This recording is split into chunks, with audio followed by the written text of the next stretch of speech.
aktris dan penyanyi Maudy Ayunda saat ini diketahui belum punya pacar. Ia pun mengungkap kemungkinan sebab kenapa dirinya hingga kini sulit mendapat pasangan yang tepat. Hal itu ia sampaikan saat menjadi bintang tamu konten YouTuber Jerome Pauline. Rupanya Maudy setuju dengan analisis Jerome bahwa bisa dibilang ia adalah tergolong alpha female. Diketahui, alpha female artinya perempuan yang lebih mendominasi dalam menentukan keputusan dalam suatu hubungan asmara.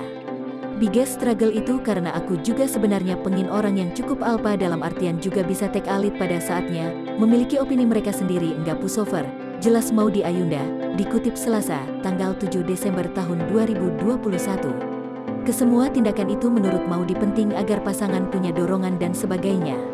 Tapi aku juga pengin, tipe yang support, pendukung, ujar Maudy menambahkan dengan tertawa. Wanita memang tidak bisa dimengerti, sahut Jerome. Jerome memahami Maudy sendiri bimbang karena menginginkan kedua tipe tersebut. Ujung-ujungannya, Maudy mengatakan ia ingin pasangan yang bisa fleksibel menjalankan peran dalam hubungan.